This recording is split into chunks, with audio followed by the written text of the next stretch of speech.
Olá, sejam muito bem-vindos ao Café Giz e Conversa. Eu sou a Fátima. E eu sou a Raquel. E hoje vamos mergulhar em um universo que tira o sono de muita gente. Às vezes, literalmente, a alimentação dos nossos bebês.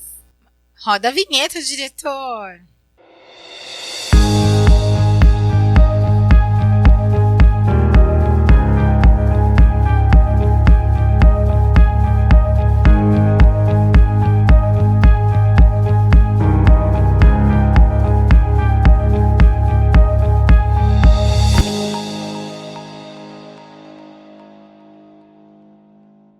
Hoje a gente está recebendo novamente a doutora Bruna Botarelli. Quem acompanhou o nosso 4º episódio, ela esteve aqui falando de estratégias, de dicas para os nossos professores. Foi muito interessante. Teve muita interação, curtida de vocês. Sim. E ela está aqui de volta para falar sobre alimentação de bebê. Seja bem-vinda, Bruna. Obrigada, meninas. Agradeço novamente o convite. É sempre uma honra estar aqui com vocês para a gente bater esse papo delicioso e ajudar todo mundo que está aí assistindo a gente.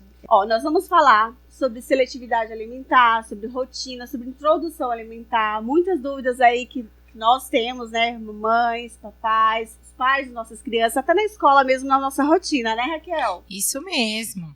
Então, hoje a gente sempre escuta aquela frase, né, principalmente quando a gente recebe algumas famílias na escola e nas relações, né, com as professoras, meu filho não come nada. Ele comia bem até os 2 anos. Comia tudo, sempre mamou bastante. E aí, com 2 anos, agora ele tá seletivo. Antes comia banana, agora não gosta de banana. Antes comia arroz e feijão, batia aquele pratão. Agora não gosta mais. E aí, alimentos novos é uma crise, né? Então, sim, assim, tem crianças que a gente até precisa fazer uma redução da carga horária dele na escola, justamente por ele não aceitar, né, os alimentos. E aí, às vezes, a gente pergunta assim, mas o que ele come, né? É o nugget, é o salgadinho, é a bisnaguinha, né? Sim. Então, eu gostaria que você falasse um pouquinho, né, que o que de fato, né, provoca a seletividade alimentar, que é o grande vilão aí, o grande monstrinho, né, das famílias. E como que os pais, eles podem, né, os professores podem diferenciar ele não come agora, né, como um comportamento um pouquinho mais, que a pessoa precisa ficar mais alerta, que precisa de uma intervenção de especialistas. Sim. Bruna?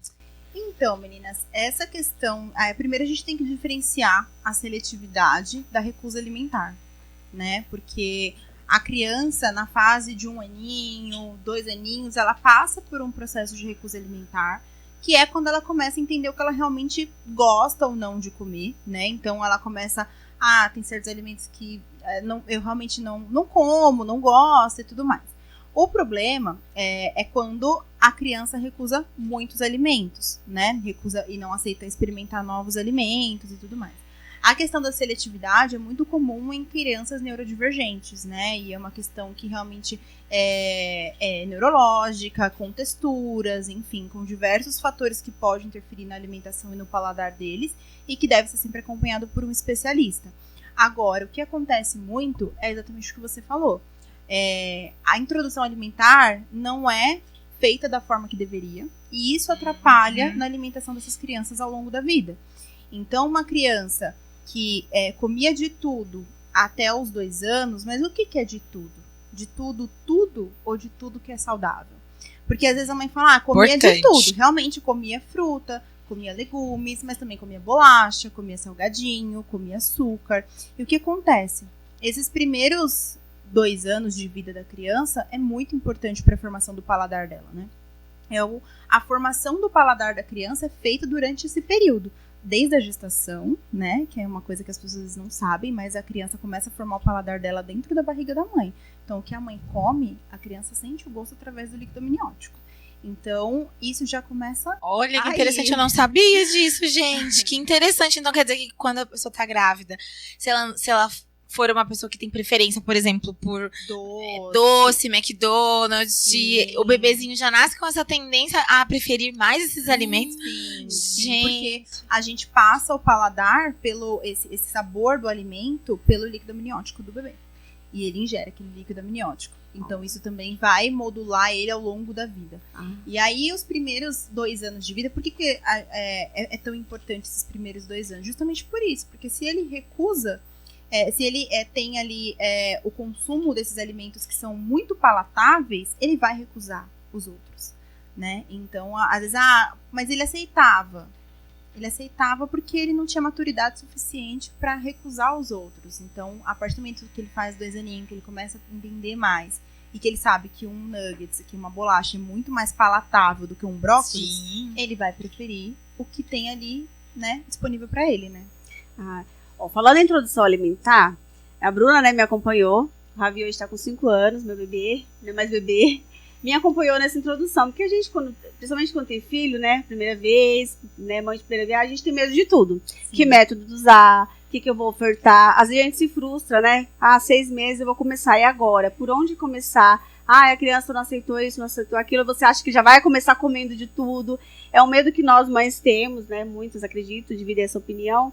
E aí, como é que é o ideal, assim, a questão da 6 meses, né? Uhum. Que a gente sabe que tem pessoas que às vezes, né, querem antecipar de repente. Se 6 meses é um padrão, o que tem que olhar primeiro ao começar a introdução alimentar? O que é importante? Então, a gente tem que aguardar os sinais de prontidão do bebê, né? Então, o bebê, ele mostra uma maturidade para ele conseguir se alimentar. E se ele não tem essa maturidade ainda, ele não está pronto para receber o alimento. Então, o primeiro sinal de prontidão é ter 6 meses. Então, mas meu bebê tem todos os outros que você falou, mas tem 4 meses. Ele ainda não está pronto. Ele precisa ter todos os sinais e 6 meses. O bebê pode começar a introdução alimentar mais tarde, com 7, com 8, se for um bebê prematuro, por exemplo. A gente usa a idade corrigida, então ele pode começar um pouco mais tarde essa introdução alimentar, mas ele nunca vai começar antes, porque um bebê antes não tem maturidade intestinal suficiente para receber alimento sólido. Então, o primeiro sinal de prontidão é os 6 meses. E, além disso, ele tem que ter, ele conseguir sentar sem apoio, ou com pouquíssimo apoio. Então, um bebê que já senta bem, que segura o tronco, que consegue segurar o pescocinho muito bem, a cervical dele, consegue ficar sentado bonitinho. Um bebê que já tem interesse por alimento, então aquele bebê que vai tentando pegar o que você está comendo, que fica ali tentando pegar seu café, fica pondo a mão ali no que você está comendo, ele tem interesse, ele mostra interesse por comer. O bebê que consegue, que leva as coisas até a boca, então é um bebê que já pega um brinquedinho, coloca na boca, já tenta, né, levar algumas coisas até a boca. Então, isso são sinais de prontidão que são muito importantes que a criança tenha e que é avaliado em consulta pediátrica para ser liberado ou não para começar a introdução alimentar. Com 6 meses. Aí você falou de alimento sólido. No caso do líquido, né? Os chazinhos que a avó quer dar, que a mãe quer dar. O líquido, a água, também começa com 6 meses? Também começa com 6 meses. Independente se o bebê utiliza leite materno, né? Alimentado por leite materno ou fórmula, ele não deve ingerir nenhum outro alimento, nem água, antes dos 6 meses. Por quê? Porque na fórmula já tem a quantidade de água para diluir a fórmula, que é o necessário para ele. E no leite materno também já tem a quantidade de água que é necessário para o seu bebê. Então, se ele vai precisar se hidratar, ele vai mamar mais, né? Se está um calor, alguma coisa do tipo. Não tem necessidade de dar água para o bebê. Por quê? Porque o estômago dele é muito pequenininho. Então, se você dá chá, se você dá água, aquele líquido vai ocupar o espaço que deveria ser do leite, que tem nutrientes, que tem calorias, que tem gordura, que tem proteína, tudo que ele precisa para se desenvolver e estar bem nutrido. E quando a gente dá água, por exemplo, no lugar, ele ocupa aquele espaço do estômagozinho dele e ele acaba não ingerindo a quantidade calórica que ele deveria, não ingerindo a quantidade de nutrientes que ele deveria, porque foi substituído por outro alimento que não tem quantidade, né, suficiente de vitaminas e minerais que ele precisa, né, assim como os chás e tudo mais. Uma dúvida também, que às vezes a gente ouve falar, minha criança é ruim de boca, não gosta disso. Como que a gente pode desmistificar isso? Porque a criança, ela não manda no prato, mas às vezes o pai acha que manda, né? Não quero isso, não quero aquilo. A questão do não quer comer, por exemplo. Então, a primeira coisa é que a criança segue o exemplo da família, né? Então, se a família come mal, se a família come muito ultraprocessado, se a alimentação da família é ruim, se os pais comem muito lanche, a criança não vai ficar feliz ali com um prato de legumes e verdura. Ela quer comer o que o pai e a mãe tá comendo. Então, a primeira coisa é ser exemplo pro seu filho, né? Então, quando a criança tem recusa alimentar, o ponto principal é comer junto. né? É sentar à mesa, é comer junto, é mostrar que você come a mesma coisa que ela. Porque não dá pra você falar pro seu filho, olha, come esse aqui que é saudável, mas você tá comendo uma coisa que não tem nada a ver, que não é saudável. Exatamente. Ah, você vai lá dar um prato cheio de legumes e tudo, e você tá comendo um pacote de fundangos. Não vai dar, entendeu? A criança vai querer o que você tá comendo. E, além disso, a criança, ela nasce com um sinal de fome e saciedade muito bem ajustado. Então, os hormônios deles são maravilhosos. Eles conseguem ter ali a grelina, a leptina muito bem produzida para saber quando ele está com fome e quando ele está saciado. Então, essa questão de você só vai levantar quando você terminar de comer o prato todo é um erro. Porque a gente acaba fazendo com que a criança coma muito mais do que ela estaria satisfeita. Então, ela já está satisfeita com aquela quantidade. Você não consegue saber quanto que seu filho está satisfeito ou não, né? Às vezes o que é muito pra você é pouco pra mim, o que é pouco pra você é muito pra mim. Exatamente. Então, às vezes, seu filho vai comer aquela quantidade e vai falar que não quer mais, e você obrigar ele a comer tudo, né? Come tudo que tem aí, só vai comer, só vai levantar da mesa quando raspar o prato, quando terminar a comida. Isso faz com que a criança possa desenvolver um transtorno alimentar no futuro.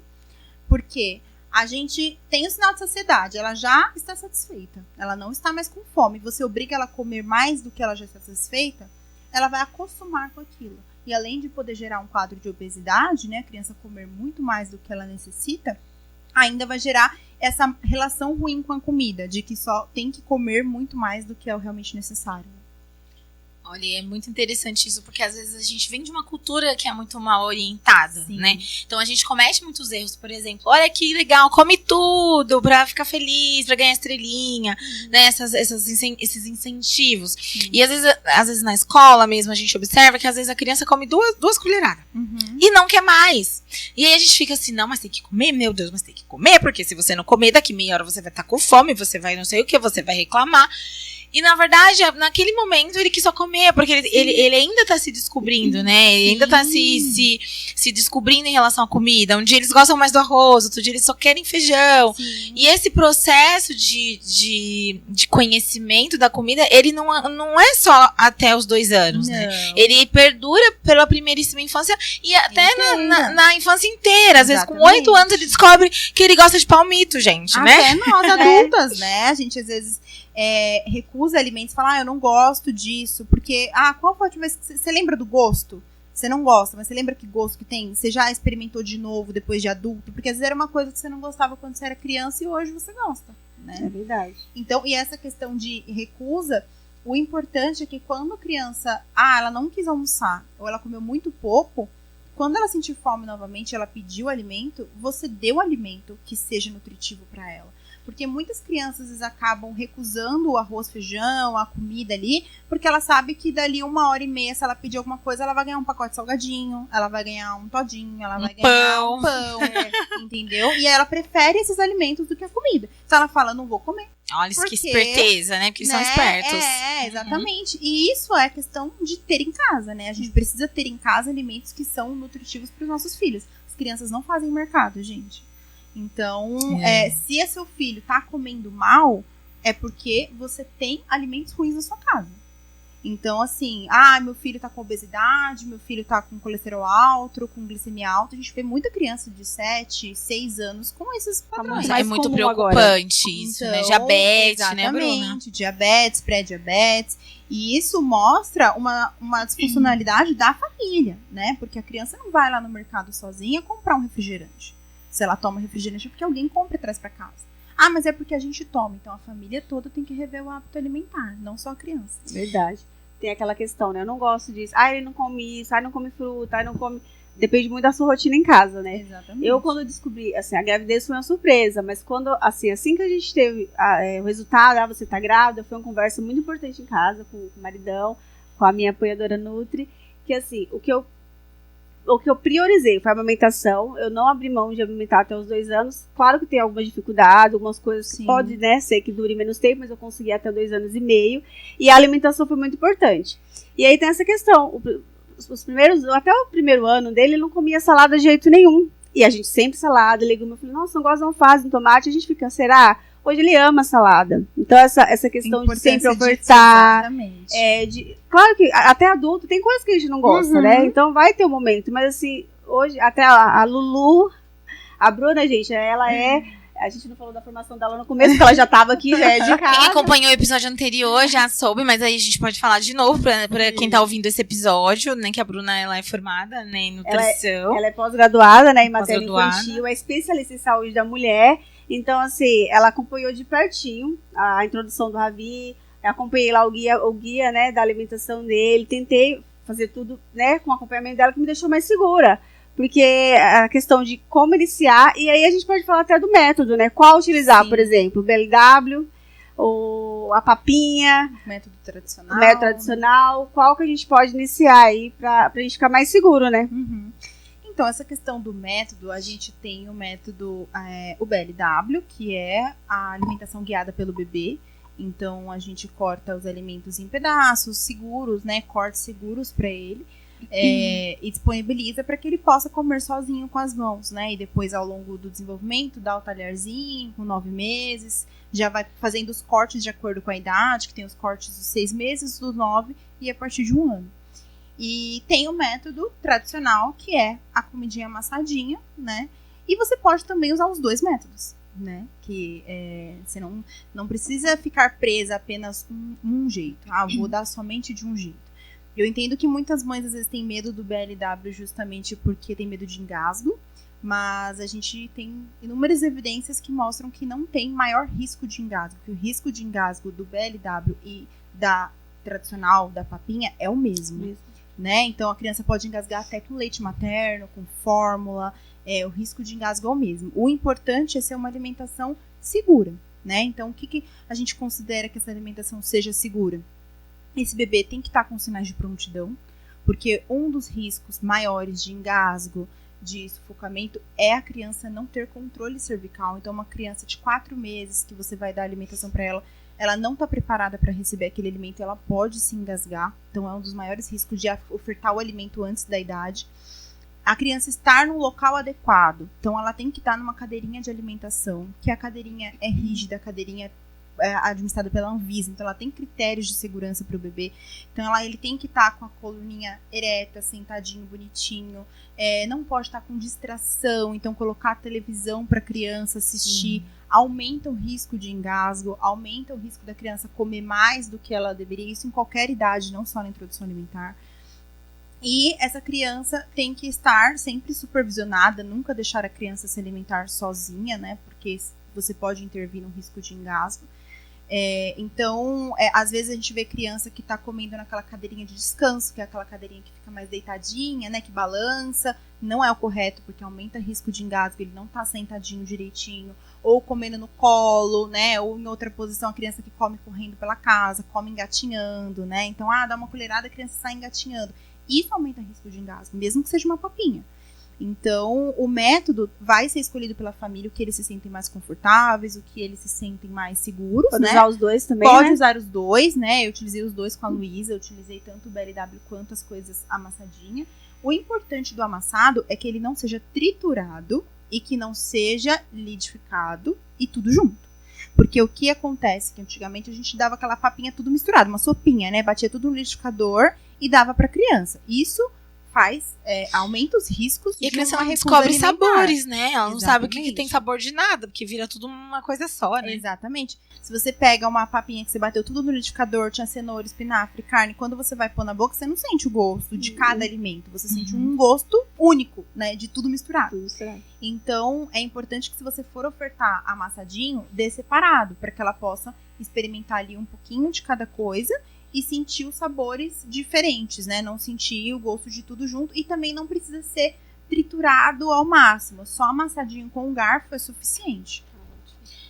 E voltando nessa questão do engasgo, né? Então, assim, existe, e é um pesadelo para os pais e também para algumas educadoras que estão começando, que às vezes, né, precisam prestar atenção, que existe uma diferença, né, do engasgo real e do reflexo de gag, né? Como que a gente diferencia esses dois para acalmar um pouco o coração das famílias, das mamães e papais de primeira viagem, né? Como que a gente diferencia?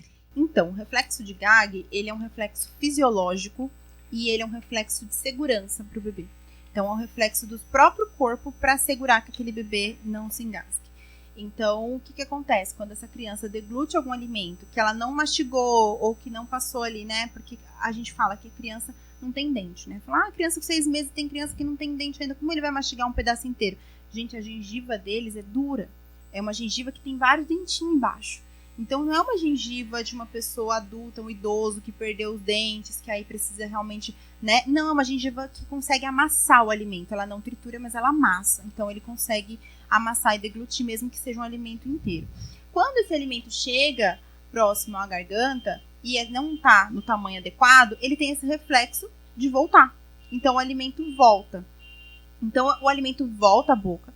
Qual é a diferença de um para o outro para você identificar? Se a criança está tossindo, se a criança está chorando, se a criança está fazendo algum barulho, não é engasgo. Quando a criança está engasgada, ela não emite nenhum som. Ela não consegue emitir nenhum tipo de som. Ela não consegue chorar, ela não consegue tossir, ela não consegue... Você não ouve ela, você só vê ela naquela situação e ela fica angustiada. Quando a criança está com... voltou e tossiu, chorou, né? Essa criança realmente volta bastante... E ela até vomita em alguns casos. Isso não é engasgo. E você observa. Então, por isso que é sempre importante ter um adulto supervisionando. Não deixar a criança comendo sozinha, independente da idade. Tem criança de 2 anos que engasga comendo bolacha assistindo televisão. Enquanto os pais estão fazendo outra coisa na cozinha. Então, é sempre importante ficar monitorando uma criança que está se alimentando. Então, por quê? Porque quando você olha para ela e você vê que ela está tossindo e está voltando, ela está respirando, ela vai conseguir sozinha. O que é importante, não você tentar ajudar ela, você pode piorar. Então, enfiar o dedo na boca da criança para tentar tirar o alimento. Dá pavoro, né? A gente quer agir rápido. Você vê a criança naquele, né, aquele desespero de que a gente entra em desespero também, né? E você tenta enfiar o dedo, fazer de alguma forma. Isso pode prejudicar mais. Você aumenta o risco dessa criança engasgar. Então, é importante que você espere, confie no seu bebê, que o corpinho dele sabe o que está fazendo. E se você vê que realmente é um engasgo, você saiba fazer a manobra, né? Que é importante que vocês ensinam na escola, né? Tem treinamento e que todos os pais deveriam saber fazer. Sim, muito importante. Pais e cuidadores, né? Sim, até para ter mais segurança e ficar tranquilo nesse momento. É importante que todos saibam, né? Exatamente. Falando um pouquinho do açúcar. O grande vilão da história, né? E realmente ele é um vilão, né? Para alguns, às vezes, é frescura. Para alguns, tudo bem. Porque, assim, o açúcar é proibido até os 2 anos. Comi e não morri, né? Aquela história, eu comi e não morri, tô viva aqui, né? E por que essa regra é tão rígida? E quais os impactos do açúcar no paladar e informação? Então, o açúcar, não só o açúcar de mesa, mas tudo que contém açúcar, né, são alimentos, não só açúcar, mas ultraprocessados no geral. Porque quando a gente fala açúcar, a pessoa acha que é só o doce, mas não é. É uma bolacha de água e sal, é um nuggets, é um alimento embutido, um presunto, uma salsicha, uma linguiça. Todos esses alimentos são alimentos altamente palatáveis. Então, são alimentos que eles são feitos para que a gente queira sempre comer mais. Para que a gente ingira e sempre tenha vontade de comer mais, né? Eles têm várias substâncias dentro deles, o glutamato monossódico é uma delas, que é muito presente, que é feito justamente para você sentir vontade de comer de novo. E a gente não tem isso nos alimentos in natura, né? Então, o que acontece? Quando essa criança ingere... Por que a gente fala dos 2 anos, né? Porque até os 2 anos é a fase que ela está formando o paladar dela. Então, se você... então se eu ofertar açúcar, o que acontece? Muitas mães fazem isso, né? Que você comentou, Raquel, sobre a criança comer bem até os 2 anos e depois não comer mais. E essa é a importância de prevenir, cuidar dessa alimentação até os 2 anos. Por quê? Se durante esse período de 2 anos, que é a formação do paladar dele, ele não ter contato com esses alimentos altamente palatáveis, quando ele tiver contato com esses alimentos depois dos 2 anos, ele vai conseguir controlar o consumo. Então, ele vai conseguir comer o doce, o chocolate, o que seja, e continuar comendo as coisas saudáveis. Ao contrário da criança que ingere esse açúcar antes dos 2 anos. Então, se eu oferto açúcar com 1 aninho, com meses de vida, né? Tem criança que com meses já tá comendo bolachinha, já tá tomando suco com açúcar, enfim. Essa criança, até os 2 anos, ela come os dois. Ela come o saudável e come o açúcar. Depois que ela faz 2 anos, ela vai comer só o que tem açúcar. Só que tem açúcar. Ela vai começar a recusar os alimentos saudáveis. Que é mais gostoso, né? Mais delicioso. Meu Então, o paladar paladar pede dela mais. vai ser formado mais para o doce. Então, ela vai começar a recusar os legumes, as verduras, as frutas e vai dar sempre preferência para alimentos que têm açúcar. Isso vai causar prejuízo para ela pro resto da vida. E hoje a gente sabe que ofertar açúcar para crianças menores de 2 anos aumenta o risco de doenças cardiovasculares, né, de alteração de colesterol, de glicemia, de triglicérides, aumenta o risco de diabetes tipo 2, aumenta o risco de obesidade na vida adulta. Então, tudo isso são questões que a gente pode prevenir. Ah, mas depois de 2 anos ela começou a comer o açúcar. Ela não vai comer na mesma quantidade que ela comia. Ela não vai que uma criança que conseguiu ali, que teve acesso ao açúcar antes dos 2 anos, vai comer muito mais quantidade e vai ter muito mais recusa de alimentos saudáveis do que essa criança que foi privada até os 2 anos. Bruna, e essa criança que a família falou que tava querendo chocolatinho, mas ela quer o chocolatinho, mas ela quer a bolachinha, e aí não aconteceu essa prevenção do açúcar. Ainda dá para recuperar? Como que a gente faz para essa criança que tá nesse quadro de obesidade, nesse vício de açúcar, né? Como que a família pode compensar que já tá num quadro de diabetes, né? De seletividade? Como que as famílias podem, né? Retomar eu acho que uma nova introdução alimentar seria possível? Sim, seria. Tem como refazer a introdução alimentar, é um processo muito mais demorado, muito mais difícil, né? Porque é uma criança que já entende, é uma criança que já experimentou outras coisas, então para ela não comer aquelas coisas é muito mais difícil. Então, além de ser difícil para os pais, é difícil para a criança, né? Porque ela vai ter que, né, deixar de comer coisas que ela estava acostumada a comer, diferente de uma criança que nunca comeu aquilo, né? Mas tem como diminuir esse consumo, e o que principalmente vai mudar isso é a estrutura familiar. É a família não ter o consumo junto com a criança. Porque não dá pra você falar pra uma criança que tá com um risco de diabetes, por exemplo, você não vai comer chocolate porque você tá com risco de diabetes, mas eu vou. É injusto? Assim, não tem cabimento você fazer isso. Então, assim, a primeira coisa é mudar o padrão da família, né? É conseguir mudar, deixar que a comida da casa seja tudo que a criança possa comer.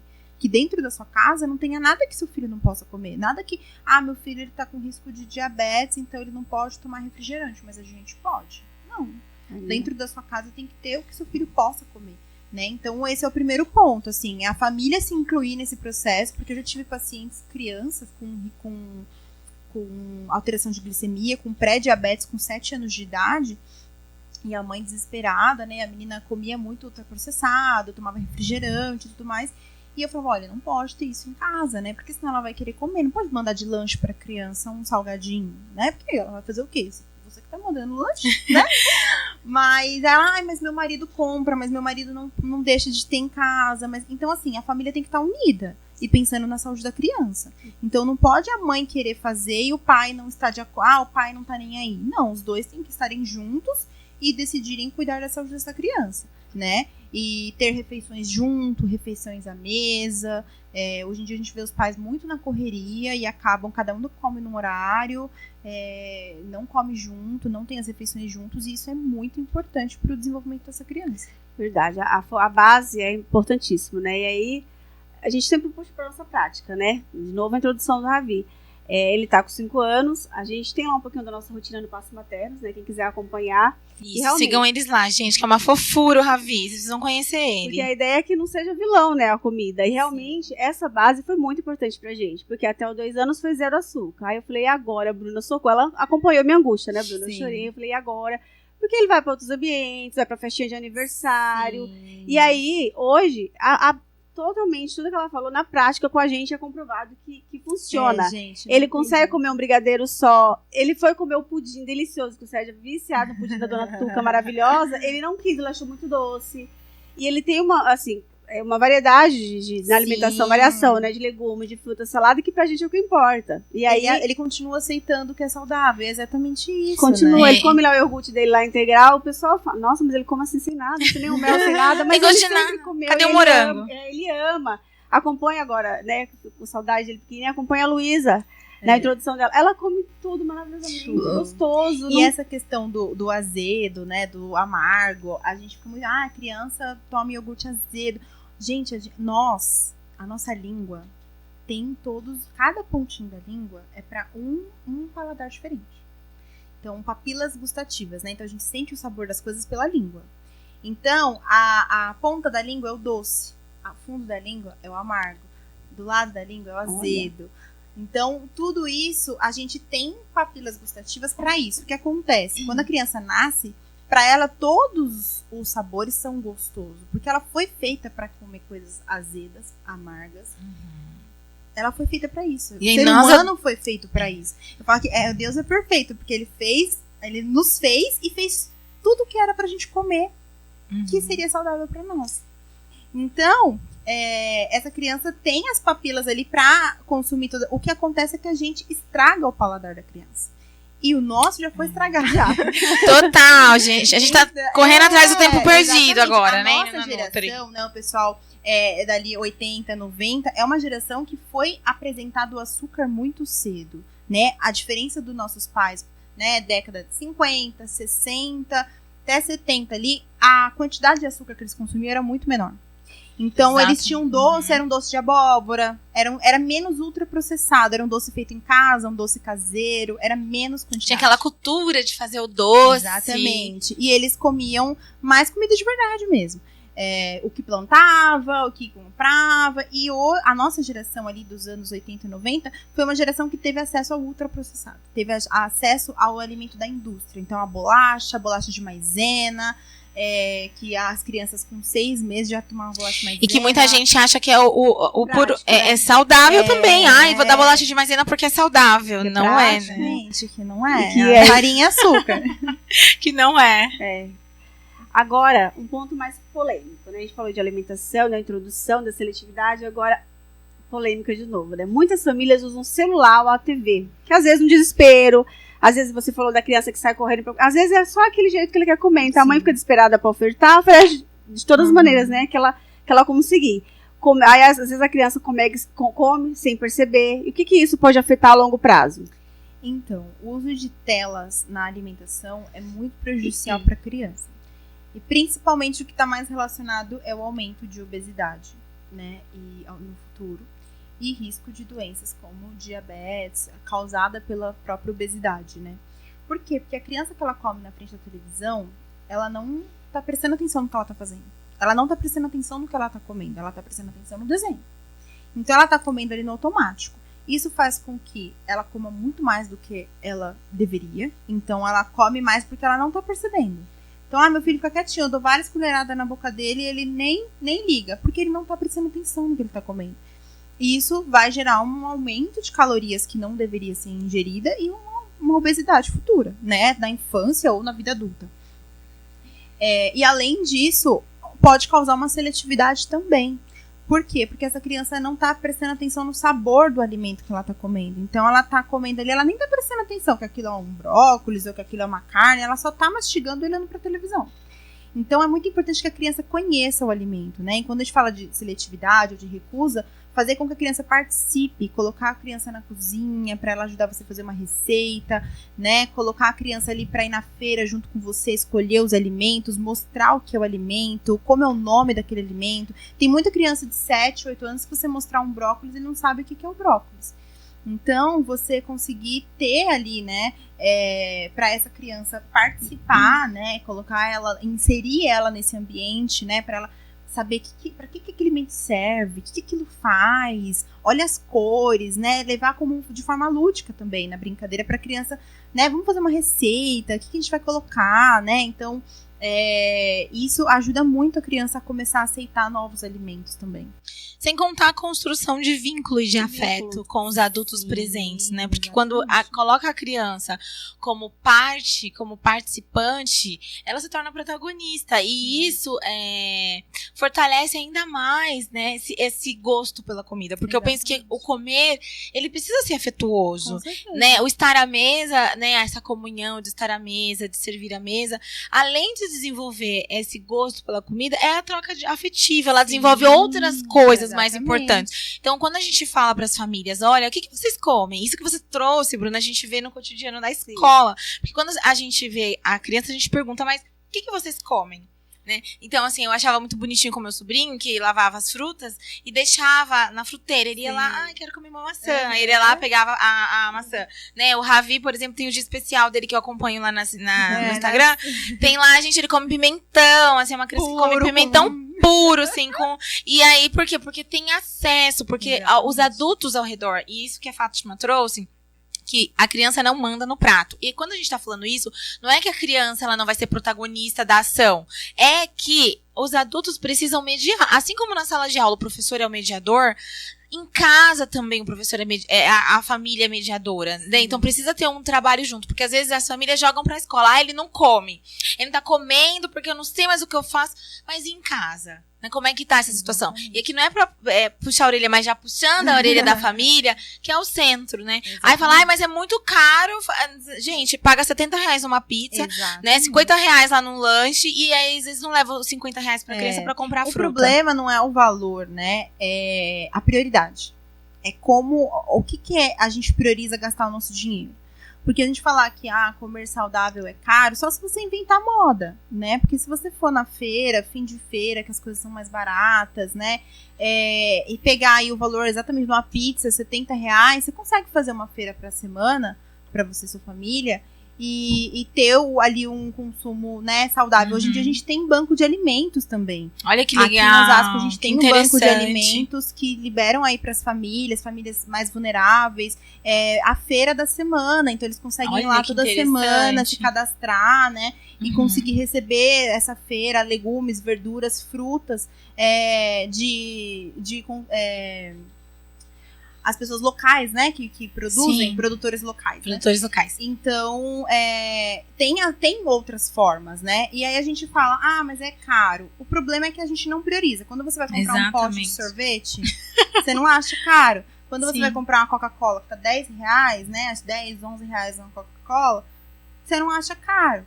Então, uma pizza que dá uma refeição, né? A pizza você come ali uma refeição e acabou. A feira da semana você consegue comer a semana toda. Com o valor da pizza você come a semana inteira. Olha aqui também educação financeira, viu, gente? O problema é que a gente tem prazer em comer. Então a gente tem muito mais prazer em gastar R$70 com uma pizza do que R$70 numa feira. Verdade, gente. Não esqueçam de comentar aqui. Manda as perguntas, comentários, que depois a gente responde lá no Instagram. O papo tá muito bom. E aí, falando de várias estratégias que a gente tem, né? A questão do vínculo. Aí, em casa, a gente fica na expectativa da sexta-feira, que vai ter de experiência diferente, e no mercado junto. É muito importante. E aí, assim, os pais têm várias estratégias e opções, mas aí tem certo momento que às vezes quer castigar, não como vou castigar. E não é por esse caminho, né? A gente tem que pensar a melhor opção aí para a criança, né? Você citou aí a questão do comer na mesa, em família. A relação que a criança cria com a comida vai moldar ela pro resto da vida dela. Então, a infância, a primeira infância é muito importante para a criança em vários aspectos. Vocês sabem mais do que isso que eu, né? Mas na alimentação, o que ela tem ali, a presença, né, que ela tem nessa primeira infância com a alimentação, a relação que ela tem com a alimentação, vai gerar para o resto da vida. Porque as pessoas que hoje têm adultas, que têm compulsão alimentar, que comem por ansiedade, que comem pelo emocional, o problema sempre está na infância, né? Então, o que a gente fala para as crianças, né? Porque você come muito, você vai ficar gorda. Porque você gera transtorno alimentar, gente. Forçar a criança a comer mais do que ela gostaria gera transtorno alimentar. Recompensa, né? Come tudo que ganha um chocolate. Hoje que a gente mais vê adultos se recompensando com comida. Nós somos um país com mais, assim, índice de obesidade altíssimo e que vem crescendo todos os anos. Justamente porque a gente não tem uma alimentação saudável. A maioria das pessoas não tem. E a gente está indo pela praticidade, pelo que é mais fácil, pelo que é mais palatável. E isso vai prejudicar a saúde da família toda, né? Então, o quanto a gente cuida da alimentação dessa criança na infância vai ter impacto na vida dela pro resto da vida dela. E essa relação que ela tem com a comida, né? O comer sem culpa, né? Porque aí quando ela for comer algo, porque tem muitas pessoas que vão comer um doce e fica se culpando por que vai comer aquilo. E a gente não tá falando aqui nem de dieta, tá falando do básico, né? Nada restrito, do básico, né? Que é do nosso dia a dia, que é do comida alcance, de verdade. comida de verdade. E é muito importante assim, Fá, que eu queria falar e também, Bruna, se você tem compulsão alimentar, se você tem algum tipo, né, de desafio em relação à comida, procure ajuda. Procure um médico, procure um psicólogo, converse com alguém sobre isso. Sim. Porque é muito importante fazer terapia, é muito importante você conversar com um nutricionista, né, porque o nutricionista ele não vai olhar só o que você come, mas a saúde mental. Fuja do terrorismo nutricional, gente, porque isso é muito sério. Então, se você tá tendo alguma dificuldade em relação à alimentação, procure ajuda. Eu acho que é sempre importante a gente abrir o coração pra buscar ajuda, assim, né? Então, busque ajuda no médico, abra lá com o seu médico ou com alguém da sua confiança para que você seja encaminhado a um profissional. Porque eu acredito que nesses casos, né, quando o adulto já tá num quadro de compulsão ou alguma doença relacionada à questão da comida, a gente não pode romantizar, né? A gente tá vendo que tem muitos casos, né, de anorexia, de bulimia, e a gente precisa falar sobre isso. Sim. E as pessoas, compulsão alimentar, e a gente precisa falar sobre isso, né? Porque às vezes a pessoa acha que ela tá com um quadro depressivo e na verdade ela tá com algo muito maior. Então, busquem ajuda, não fiquem sozinhos com isso, viu, gente? Pais de adolescentes, cuide dos seus adolescentes, porque o que mais tem é menina adolescente com esses transtornos. De 13, de 14, de 15 anos. Cada vez mais cedo as meninas estão desenvolvendo uma relação muito ruim com a comida por conta de rede social, por conta de padrões que elas veem na rede social, corpos que elas veem na rede social. Hoje os adolescentes não querem mostrar os corpos, não querem mostrar os rostos, têm autoestima baixíssima. E isso está impactando a vida principalmente das meninas, que são sempre as mais cobradas em relação à estética.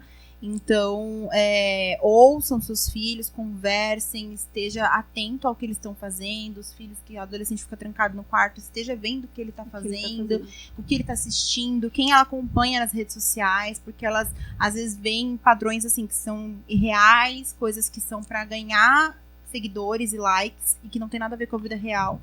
E isso atrapalha o desenvolvimento delas, assim. Vai levar ao longo da vida. Uau, né? Gente, tô amando isso daqui. Vamos continuar, que esse papo tá muito bom. Tá.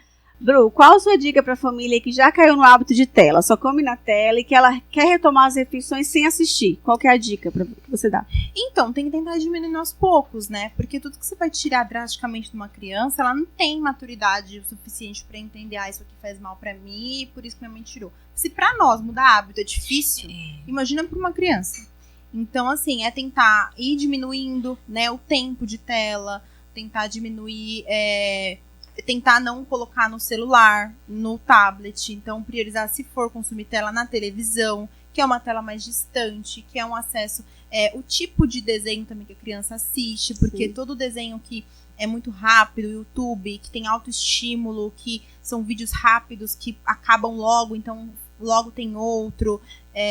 Isso é péssimo para a criança, né? Então isso vai gerar mais dopamina ainda. Então, quanto mais for um filme, um desenho mais tranquilo, melhor para essa criança. Então, ir diminuindo gradativamente o tempo de tela, né? Tentar distrair a criança de outra forma, comer junto com a criança, porque a maioria das vezes a criança come sozinha, né? Então põe a tela na frente da criança, os pais vão fazer alguma coisa e a criança tá lá comendo. Então, comer junto, conversar, né? À mesa, então conversar, perguntar como foi, né? Interagir com a criança, fazer uma brincadeira. Porque quando a gente fala de distração na alimentação, não é porque você tem que ficar quieto enquanto você come, porque você tem que realmente conversar com quem tá ali, prestar atenção e bater num papo, conversar com seus filhos, falam como foi seu dia, interage, se é uma criança, brinca com a criança, interage com ela, mas tenta tirar... Talvez aquele momento no jantar, por exemplo, é no momento que a família tá reunida, né? Trabalho o dia inteiro, a criança na escola. No momento do jantar é o momento que você vai ter ali pra conversar, saber o que vai agir. Pra eles, né?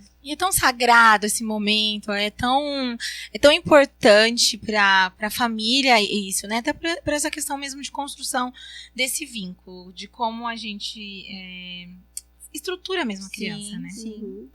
Bom, agora, como que a gente consegue diferenciar uma seletividade, então voltando nessa questão da seletividade, com uma fase, né? E como que a gente age em relação a essa criança deu essa recusa, né? Então, às vezes a mãe perde os cabelos porque ela montou aquele prato colorido como manda e a criança não quis. Como que a gente faz, Bruna? Como que a gente faz que a gente se sente perdida? Meu Deus, meu filho não quis comer aquilo. E aí a mãe fica desesperada. Tem mãe que chora, chega pra gente. Mesmo eu sendo profissional, na prática, a gente fica um pouco preocupada mesmo. Mas, assim, é entender que, por exemplo, na introdução alimentar, a introdução começa aos 6 meses, mas ela termina aos 2 anos. Então, a introdução alimentar não é só 6 meses. Vamos trabalhar as expectativas aí, São né, 2 pessoal? anos de introdução alimentar, exatamente. Então, a criança, aos 6 meses, ela vai conhecer o alimento, não necessariamente ela vai comer. Então, ela vai ter o primeiro contato com o alimento. Então, os 6 meses, não é porque fez 6 meses a criança vai comer. Não. O leite materno ou a fórmula é o principal alimento até 1 ano de idade. Então, dos 6 meses a 1 ano, o principal alimento dessa criança é o leite materno. A comida, ela vai conhecer. Ela tá aprendendo, ela tá conhecendo. O que é isso novo que eu nunca vi? Como que faz? Que gosto que tem? Põe na boca. Então, ela tá conhecendo. Então, quando a gente fala de introdução, a criança pegar o alimento já é uma introdução. Mesmo que ela não leve a boca, já é algo. Então, assim, o processo de introdução não é só a criança comer. É ela pegar, ela tocar, ela levar a boca, ela cuspir, ela jogar no chão, ela tacar na parede. Faz tudo parte, né? Tudo faz parte. Fala, meu filho só brinca com a comida.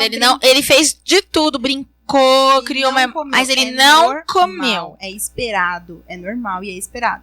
Tem crianças que logo no primeiro dia vai comer muito? Tem, mas não é a maioria. A maioria não come nos primeiros meses, eles conhecem. Tem criança que nem encosta. Ela só olha pra comida e chora, tipo, pelo amor de Deus. Que é isso, porque né? Você entende que durante toda a vidinha dela, o único alimento que ela recebeu foi o leite. Ela nunca teve contato com outra coisa. Então, pra ela é estranho. É uma adaptação, né? Algo diferente. Eu falo, nunca vi isso, né? Que é isso? Tanto que tem muitas crianças que têm constipação nos primeiros meses de introdução alimentar, porque o intestininho deles não estava acostumado com algo sólido, com vários tipos de fibras, de nutrientes diferentes. Eles estavam acostumados com o leite materno. Então, é comum essas crianças terem constipação e é normal, é esperado, né? Vai normalizar com o passar do tempo. Então, é algo que também é esperado na introdução. Mas a mãe ter calma de saber que faz parte, né? A criança jogar, a criança fazer a bagunça. Eles fazem bagunça mesmo. Eles vão... E é importante a gente deixar a criança ter o contato com o alimento. Porque a gente quer dar na boca pra não fazer sujeira, né? E aí não pode sujar, Deus me livre, né? Vai sujar a roupa, vai sujar o chão e tal. Eu entendo, gente, que dá trabalho limpar, que dá trabalho depois, toda hora que a criança vai lá, ela come metade de um brócolis e sujou a sua cozinha inteira, eu sei. Mas a gente tem que pensar que é pelo bem deles, né? Então, assim, quando a criança recusa, continua ofertando. Meu filho não comeu nada no almoço. Dá jantar. Dá o café da manhã. Mas ele continua não comendo nada. Continua dando. Ele vai começar a comer.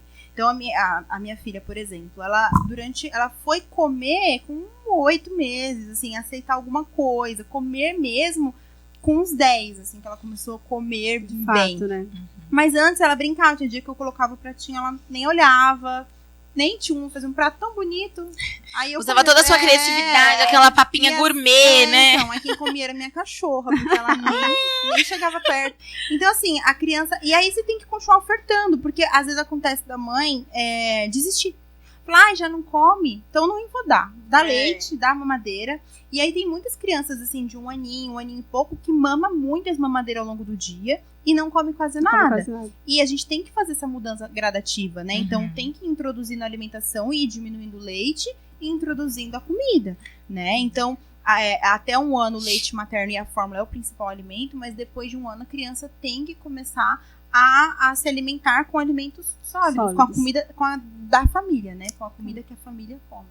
Falando aí da alimentação, relacionada ao sono, a criança que faz a ceia muito tarde, que dorme tarde, isso vai interferir na aceitação dos alimentos lá no outro dia? Sim. Na verdade, a rotina para a criança é fundamental, né? A criança precisa de rotina, a criança precisa, eles imploram por rotina, né? A criança sem rotina vai atrapalhar tudo, o crescimento, o sono, o desenvolvimento, a alimentação, tudo vai atrapalhar.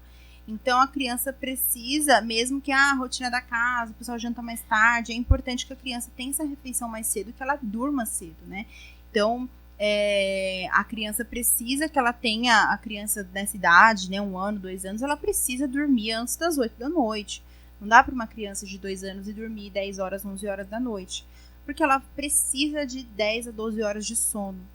Então, ela precisa que faça esse período. E às vezes não dá tempo, né? Se ela vai dormir 10 horas da noite, às vezes ela precisa acordar para ir para a escola, 6 horas da manhã, ela não dormiu o que ela precisava. Então, ela vai chegar na escola mais cansada, com mais estressada, chateada. Porque a gente sabe que criança, quando não dorme, fica irritada, muito irritada. Uhum.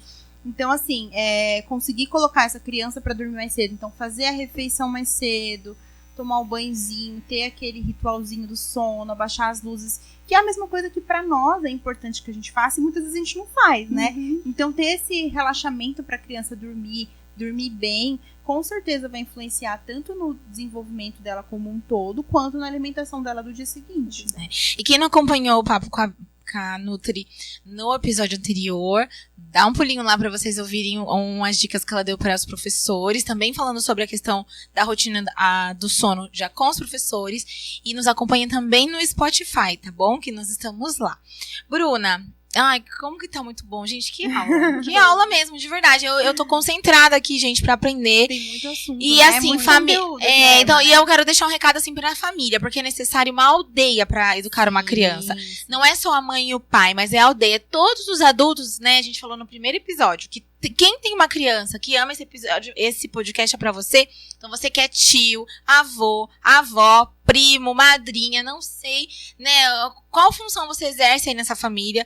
Incentivem, ajudem esses pais, enviem esse podcast ali pra todo mundo. Por quê? Porque eu acho que quando a família apoia, é muito importante. Então se a mãe fala não, é não, gente. Não é pra dar o chocolatinho, ele não vai sentir falta, ele não vai sentir necessidade. Quando a professora chamar pra conversar sobre a questão da alimentação, escutem a escola, a professora, né, porque eu acho que isso ajuda a proteger essa criança, né, de problemas futuros, e também todo mundo ali, né, contribuindo para a educação dessa criança juntos, né? Exatamente. Porque tem muita família que às vezes os avós, algum tio, alguém acaba atrapalhando, né, querendo introduzir coisas antes da hora, alimento muito cedo para criança, né, falando que o leite não sustenta mais, ele já é grande, né, tem que dar comida. Quando, na verdade, não. Ou achar que só o bebê gordinho é o saudável, e aquele que não tá mais, não tão gordinho assim, ele não é tão saudável, né, gente? E, na verdade, é o que eu falo, gordura não é nutrição. A criança pode estar em sobrepeso, pode estar obesa e ser uma criança desnutrida. Porque nutrição é nutriente, né? Então, ela precisa, se uma criança tá em obesidade, é porque ela consome pouco nutriente. Porque se ela comesse bastante verdura, legumes, verdura, ela não era uma criança obesa. Porque quando a gente... a criança come muito, mas ela come muito o quê? Porque uma criança que come bastante, mas come o que ela tem disponível é fruta, é legumes, é verdura, é comida de verdade, ela não vai entrar no quadro de obesidade. Porque esses alimentos são pouquíssimos calóricos, não são muito calóricos. Agora, se é uma criança que toma muitas mamadeiras ao longo do dia, que coloca, além da fórmula, né, utiliza farinha láctea, outros tipos de lácteos nessa mamadeira, porque tem isso também. Após 1 ano de idade, a criança não tem necessidade mais de utilizar a fórmula. Então, se ela é amamentada pelo leite materno, ela pode continuar sendo amamentada enquanto for bom para os dois. Mas se ela utiliza a fórmula, ela tem que passar para o leite de vaca integral, né? Porque o consumo da fórmula infantil após 1 ano de idade aumenta o risco de obesidade. Então, às vezes a mãe acha que tem que dar fórmula, porque não tem necessidade, pode ir para o leite integral e utilizar o leite não como fonte principal de alimento, né? O leite ali de uma criança de 1 ano, ela tem necessidade de 1 leitinho no dia, 2 no máximo, não ficar tomando leite o dia todo, né? A gente percebe, Bruna, que a gente recebe, tem muitas crianças mais novas, né, com questões alimentares, alergias, a questão da intolerância, alergia do leite. Esses pais, além do pediatra, eles precisam de um acompanhamento melhor nessa questão, né? Sim. Do que pode, que não pode. A gente, por exemplo, tem lá uma pipoquinha que ela não pode ir com leite, mas a criança vai lá, pega o pão, põe na boca, pega o leitinho, põe. Difícil, né? Então, às vezes ela pode acontecer, né? Isso a gente tem que ficar de olho, mas esse pai, essa mãe precisa ter uma atenção maior, um acompanhamento melhor nessas questões, né? Sim, cuidar disso. E também hoje está tendo muitos quadros, né, de intolerância alimentar, de alergia alimentar, e isso também tem a ver tanto com a introdução alimentar da criança, quanto com a gestação dessa mãe. Vem lá de trás, né, nos Exatamente. hábitos. A gente sabe que até os pais, antes de engravidarem, a alimentação desses pais antes dessa mulher estar grávida pode influenciar na saúde neurológica desse bebê e também nas alergias, tanto respiratórias quanto alergias alimentares. A gente não pensa nisso, né? Sim. E Bruna, quais dicas que você dá aí agora para as tentantes, para as pessoas que estão pensando em ter filhos? O que é importante elas colocarem na alimentação ou ter como pensamento, assim, para o futuro dessa criança, assim? Então, esse preparo pré-concepcional é muito importante justamente por isso, né? A gente acha que a criança começa ali na gestação, mas não. Ela começa antes da gestação, porque ela vem de um óvulo e de um espermatozoide, que existia antes dela, né?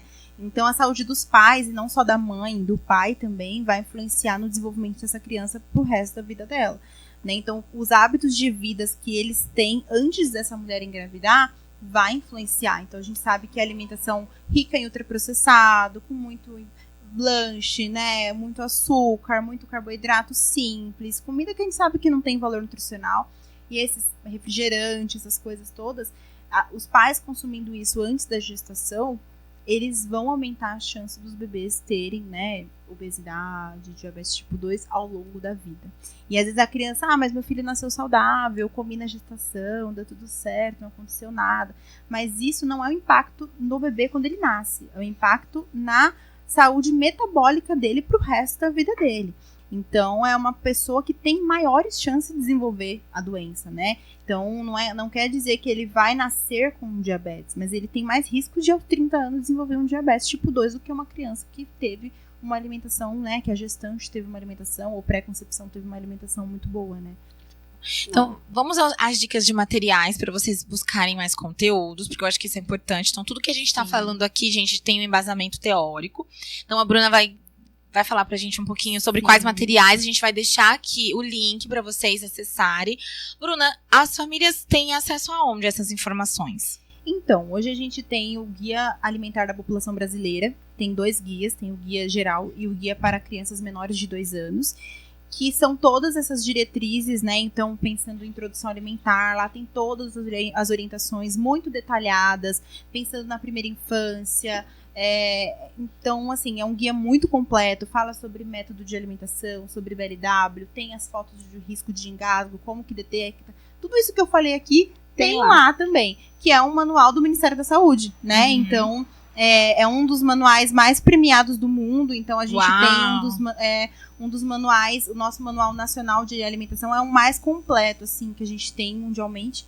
E ele é muito completo e você encontra no Google, gente, coloca no Google Guia Alimentar da População Brasileira para Menores de 2 anos, que você vai encontrar lá no site do Ministério da Saúde. Esse guia você pode baixar, pode imprimir, é um PDF e você tem acesso livremente ao Google. E além dele, a caderneta de vacinação das crianças, que toda a caderneta de vacinação, né, do SUS, que é a caderneta que a gente usa padrão, vai ter todas essas informações também sobre alimentação, sobre tela, sobre desenvolvimento, sobre marcos de desenvolvimento. Então tem a tabelinha lá para você olhar a idade do seu filho e o que ele faz, o que ele não faz. Então tudo isso fala sobre autismo, fala sobre tudo isso na caderneta de vacinação, sobre alimentação, açúcar, qual é o alimento indicado para menores de 2 anos, introdução alimentar. E é um documento que todo mundo tem, toda criança tem em casa. Fácil acesso, né? Que é só você pegar e ler, porque muitos pais acabam olhando só a folhinha de vacinação. Só né? a parte que tem o carimbo lá, né, gente? Então façam a completo. leitura. Eu acho que é sempre muito importante essas orientações. Então você que é professor, né, recebeu ali uma família que tá com essas dificuldades, indiquem o material, façam a leitura em reunião de pais, né, comuniquem isso, enviem esse podcast, né, para as famílias, porque eu acredito que quanto mais informação e quanto mais a gente desmistifica essa questão da alimentação, melhor é para as crianças, Sim, né? Melhor é certeza. para fortalecer esse vínculo, né? E essa E para a qualidade, sociedade né? como um todo, né? Porque quando a gente Tudo. fala de criança, a gente fala de saúde pública, né? Então, é ali o que vocês trabalham na escola, é a saúde pública das crianças que vão se tornar adultos, né? E nutrição é vida, né? Tudo, tá? Bruna, muito obrigada, né, por desmistificar esses pontos, trazer leveza para as mamães, para os papais, para os nossos professores, para todo mundo aí que tem uma criança em casa.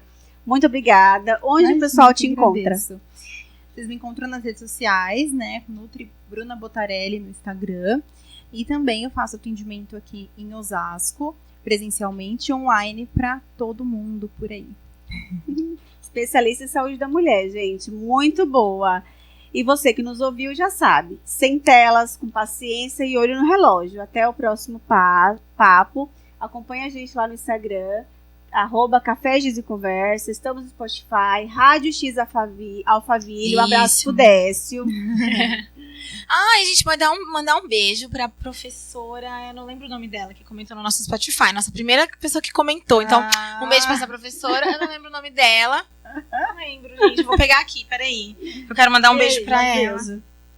E o nome da escola também. Então, um beijo pra todas as professoras dessa escola que estão escutando a gente. Que ela falou que ela ia mandar pra todas as professoras. Deixa eu pegar aqui o nome. Aí, que a gente interage lá no Instagram. Se tiver algumas perguntas lá pra Bruna, acho que ela pode, né? Sim, responder pra gente. Sim. Se tiver perguntas, podem deixar lá que eu respondo. A gente terminar, posso pedir? A gente pediu pra ela deixar uma receita pros professores. Agora eu vou pedir pra ela deixar uma receita bem gostosa, assim, pras mães fazerem pros bebês. O que você tem de dica? Fácil, prático? Olha, tem um bolinho de cacau com banana que é sucesso na introdução alimentar. As crianças amam e pode ser inserido na alimentação a partir dos 9 meses, né? Porque até os 9 meses a gente prioriza que seja alimentos in natura e receitinha sempre após os 9 meses. É um bolinho que não vai açúcar, é super fácil, dá pra fazer no micro-ondas, na air fry. Vou falar para as meninas deixar a receita na descrição. Vamos fixar lá nos comentários. Aí vocês façam, se fizer, marca a gente, hein? Porque é sucesso, hein? A Luísa arrasa no bolinho, o Ravi. O bolinho é sucesso. Nossa, gente, até eu vou fazer esse bolinho pra mim.